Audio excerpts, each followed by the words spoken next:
Je leur ai lancé une grenade dégoupillée dans les jambes. C'est par ces mots inattendus que le président de la République a décrit sa décision surprise de dissoudre l'Assemblée nationale le 9 juin dernier, quelques instants après l'annonce des résultats désastreux des élections européennes conclues par la percée du Rassemblement national. Négligeant la crise énergétique, sociale et environnementale qui frappe les Français, négligeant son impopularité personnelle, traduite par l'absence de majorité absolue à l'Assemblée nationale depuis les élections législatives de 2022, négligeant l'absence d'émergence d'un successeur incontestable, capable de garantir la victoire des partis politiques modérés lors de la future élection présidentielle de 2027, négligeant enfin la proximité des Jeux olympiques et de la trêve estivale et la désorganisation qu'ils provoquent, le président de la République a décidé de tenter un coup politique et de jouer à la roulette russe avec la France et les Français.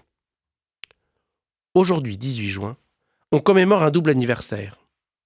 Un certain jour de 1940, quand le général de Gaulle a appelé depuis Londres les Français à refuser l'armistice prôné par Philippe Pétain et à s'engager dans la résistance. Mais aussi un certain jour de 1815, quand l'épopée napoléonienne a pris définitivement fin avec la défaite de Waterloo. Alors la dissolution, coup de génie comme l'appel de 1940, susceptible de redonner au président la latitude de gouverner, ou erreur tragique comme la bataille de 1815, plongeant par anticipation le pays dans le chaos du pouvoir des extrêmes. Je crains fort cette dernière interprétation. Les sondages catastrophiques annoncent la déroute des partis de gouvernement et le retour de la bipolarisation de la vie politique, non plus entre gauche et droite modérée, mais cette fois entre gauche et droite radicale. Le parti Les Républicains, qui aurait pu former une majorité absolue à l'Assemblée nationale avec le centre macroniste au vu des convergences évidentes, ce qui aurait permis de faire aboutir les projets de réforme nécessaires pour le pays, ont implosé sur la question de l'alliance avec le Rassemblement national, la plupart des cadres refusant l'union des droites prônée par le président du parti. 35 ans de tradition de front républicain et de rejet du Rassemblement national ont volé en éclats. Au centre, Renaissance, le parti du président, semble avoir disparu des intentions de vote comme de l'actualité médiatique. Le Premier ministre Gabriel Attal paraît bien seul à faire campagne. Le macronisme est volatilisé après des années d'omniprésence. Comme les Républicains, il correspond pourtant à une réalité sociologique. La course actuelle aux extrêmes devrait lui donner un nouvel élan. Est-ce l'isolement du président, le besoin d'alternance chez les Français ou bien l'effet du miroir déformant des médias? La solution à l'impasse politique passe pourtant nécessairement par les partis modérés.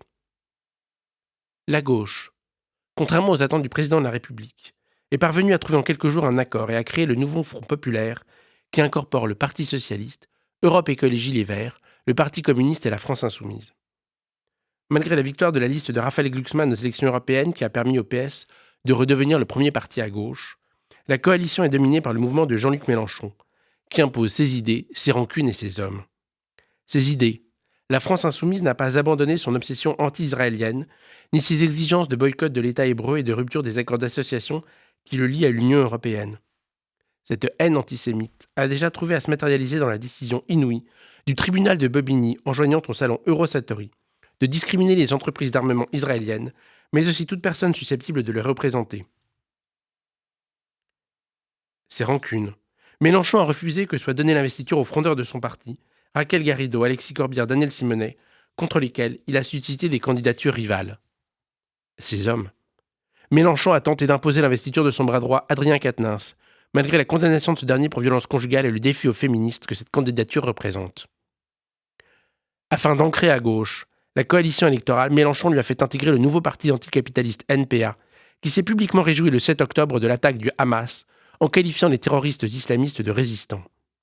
Sans craindre la provocation, le nouveau Front populaire a investi à Trèbes, la ville où un islamiste a égorgé en 2018 le colonel Arnaud Beltrame, le patron du NPA Philippe Poutou, qui ne cesse de demander le démantèlement des forces de l'ordre accusées de servir de milice à l'État bourgeois.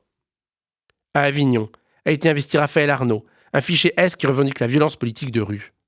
À Paris, ce sont les décoloniaux antisémites et racialistes du Parti des indigènes de la République qui se joignent au défilé du nouveau Front populaire. Pendant ce temps, tel Ramina Grobis observant ses proies, le RN se tait pour éviter d'étaler son impréparation, sa médiocrité et ses contradictions. Il joue la partition du rejet de l'antisionisme et de la condamnation de l'antisémitisme.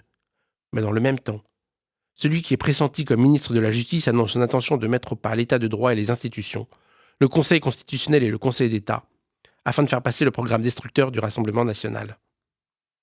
Quelle solution pour lutter contre les extrêmes dans la société française archipélisée? L'alliance des modérés est indispensable, tout en signifiant au président l'échec de sa politique actuelle. Certains en parlent. J'ignore si la solution serait pertinente, malgré certains avantages évidents. Peut-être. Le moins pire serait un gouvernement de techniciens capable de recueillir l'assentiment des Français sur des mesures techniques et de recréer ainsi la confiance et le lien social. En conclusion, le retour du bipartisme est inéluctable, mais les prochaines élections demeurent ancrées sur 3 blocs. Le jour du vote, il faudra penser impérativement à écarter antisémites de droite et antisémites de gauche.